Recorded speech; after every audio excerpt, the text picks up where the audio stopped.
Shalom, selamat pagi Bapak Ibu dan saudara yang terkasih di dalam Tuhan kita Yesus Kristus. Kembali saya menyapa Bapak Ibu saudara sekalian di dalam program Sarapan Rohani di Gereja Kristen Protestan di Bali Jemaat Galang Niniang Arundase pada hari ini Rabu 10 April 2025. Sebelum kita akan merenungkan firman Tuhan atau kita akan menyantap sarapan rohani yang telah Tuhan hidangkan bagi kita, marilah kita datang kepadanya untuk meminta hikmat yang datangnya hanya daripada Tuhan saja, agar kita mampu menyantap sarapan ini dengan baik dan mengerti maksud firman Tuhan yang boleh Tuhan hidangkan bagi kita pada pagi hari ini. Mari kita bersatu di dalam doa. Ya Tuhan Allah Bapa kami yang bertahta di dalam kerajaan sorga yang mulia, Tuhan yang boleh kami sembah dan sapa di dalam nama Tuhan kami Yesus Kristus. Terima kasih Bapa karena atas penyertaan dan kasih Tuhan boleh menyertai kehidupan kami dari tidur tadi malam Tuhan, sehingga kami boleh bangun pada pagi hari ini dengan keadaan yang selamat. Itu semuanya karena kasih dan anugerah dari Tuhan saja. Ya Tuhan, sebelum kami akan melakukan aktivitas kami pada pagi hari Tuhan, biarlah firman-Mu akan menjadi pedoman di dalam kehidupan kami pada pagi hari ini. Boleh kami dengar dan boleh kami santap dengan baik pada pagi hari Tuhan. Berikanlah kami hikmat-Mu Tuhan, agar kami boleh mengerti apa yang ingin Tuhan sampaikan dalam kehidupan kami Tuhan. Karena kami adalah manusia yang lemah, yang tidak mampu menyelami apa yang Tuhan kehendaki dalam kehidupan kami. Tolong kami Tuhan Yesus, terima kasih. Di dalam nama Tuhan Yesus kami berdoa dan mengucap syukur. Amin. Bapak Ibu Saudara, pada pagi hari ini bacaan yang kita akan baca terdapat di dalam Puji dan Janji, yaitu di dalam Yesaya 43 ayat yang ketiga, yang berbunyi, Akulah Tuhan Allahmu yang Maha Kudus, Allah Israel, Juru Selamatmu. Kemudian ayat yang kedua terambil dalam Lukas 9 ayat yang ke-35 sampai 36, yang berbunyi, Terdengarlah suara dari dalam awan itu yang berkata, Inilah anakku yang kupilih, dengarkanlah dia. Ketika suara itu terdengar, nampaklah Yesus tinggal seorang diri. Baik, itulah dua bacaan yang telah kita boleh baca dan dengarkan Bapak Ibu. Pada pagi hari ini diberikan judul perikop, yaitu baik kemarin, hari ini, dan selamanya. Jadi itulah judul perikop kita pada pagi hari ini. Bapak Ibu Saudara, jika kita melihat atau menyelami kehidupan kita masing-masing, hidup ini seperti sebuah misteri. Jadi tidak ada satupun manusia yang ada di dunia ini yang bisa menerka atau mengira-ngira atau mungkin memastikan jalan kehidupannya. Mungkin hari ini kita akan beruntung, sebentar lagi kita akan buntu. Hari ini kita bisa bersuka cita, mungkin 1 jam lagi kita akan berduka cita. Jadi segala sesuatu itu tidak pernah kita bisa pastikan atau menerka-nerka kejadian dalam hidup kita. Itulah hidup yang tadi saya katakan bahwa hidup ini adalah sebuah misteri.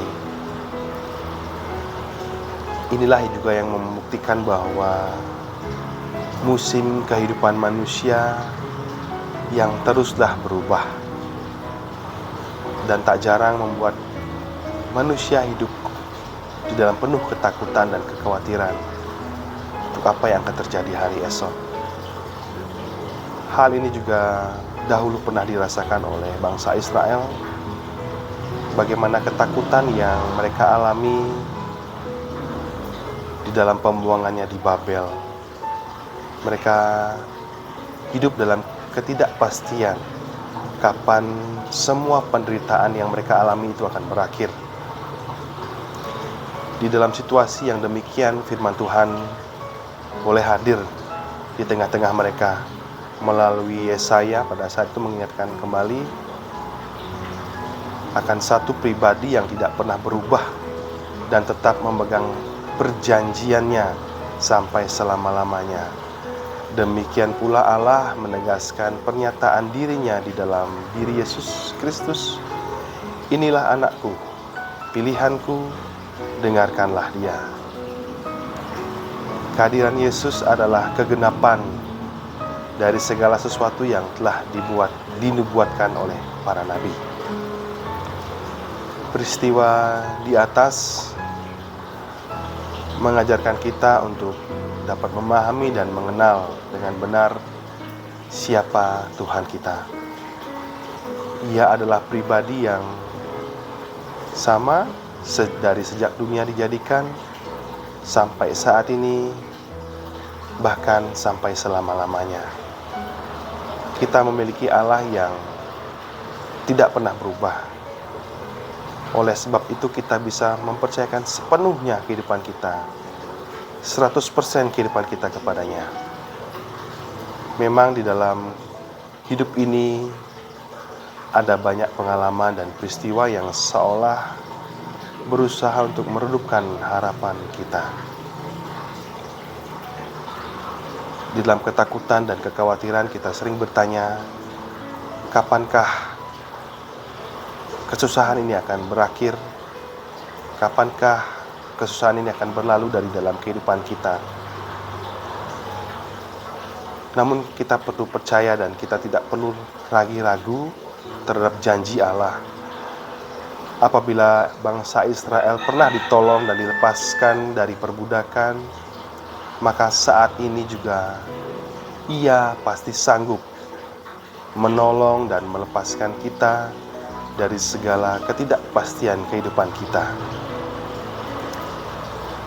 Jika firman Tuhan berkata, jangan takut, maka hal itu berarti Tuhan sudah menjamin keselamatan kita.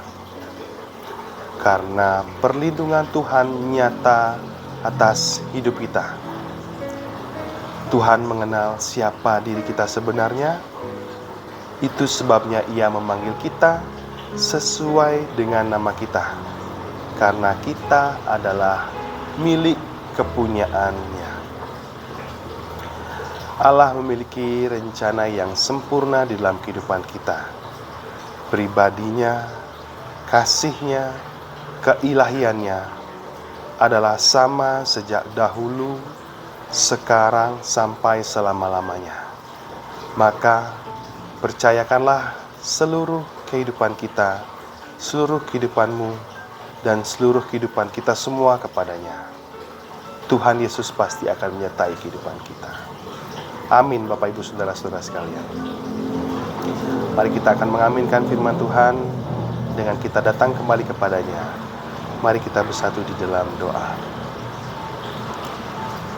Ya Tuhan Allah Bapa kami yang berada dalam kerajaan surga yang mulia, terima kasih Tuhan atas pembacaan dan perenungan firman-Mu yang boleh kami dengar bersama-sama dan boleh mengingatkan kami Tuhan bahwa kami di dalam menjalani kehidupan kami yang penuh dengan ketakutan, penuh dengan kekhawatiran, penuh dengan ketidakpastian, bahwa kami haruslah hidup dengan lega, karena kami memiliki Allah yang selalu pasti, Allah yang selalu tetap sama dari awal, saat ini bahkan sampai akhirnya. Engkau akan tetap sama seperti dahulu ya Bapa. Engkau akan tetap sama dengan janji-Mu Tuhan akan menyertai kehidupan kami. Dan Engkau juga pasti akan menolong kehidupan kami. Sebagaimanapun berat kehidupan kami, apapun yang kami alami Tuhan dalam kehidupan kami, kesusahan, sakit penyakit, dan segala macam pergumulan Tuhan, kami lepaskan dan kami percayakan sepenuhnya bahwa Engkau yang akan menolong kehidupan kami Tuhan. Ajarkanlah kami Tuhan untuk selalu ingat bahwa Engkau adalah Tuhan yang akan selalu menolong dan memelihara kehidupan kami. Terima kasih ya Bapa di sorga. Tumbuhkanlah iman kami selalu Tuhan di dalam kehidupan kami bergereja, dimanapun kami boleh bergereja Tuhan, secara khusus di gereja kami di tempat ini Tuhan, gereja Gelangning yang Amin Basih Tuhan. Biarlah kehidupan iman kami akan selalu ditumbuhkan dari hari ke hari Tuhan, melalui sapaan firman-Mu, dengar-dengaran firman Tuhan, dan kami akan boleh melakukan firman itu dalam kehidupan kami Tuhan. Ajarkanlah kami Tuhan untuk tetap setia kepadamu Tuhan, karena Engkau terlalu dan terlebih setia kepada kami. Terima kasih ya Bapa atas sapaan firman-Mu Tuhan, dan tolonglah kami selalu Bapa di sorga. Di dalam nama Tuhan Yesus kami berdoa dan mengucap syukur kepada Bapa di sorga. Amin. Baik Bapak Ibu Saudara sekalian yang terkasih dalam Tuhan, sekian sarapan rohani pada pagi hari ini. Serahkanlah segala ketakutan dan kekhawatiran kita kepadanya, karena Allah pasti setia terhadap janjinya untuk menyertai kehidupan kita sampai selama-lamanya. Tetap andalkan Dia, karena Allah pasti bekerja di dalam segala sesuatu untuk mendatangkan kebaikan di dalam kehidupan kita. Selamat beraktivitas, Tuhan Yesus memberkati.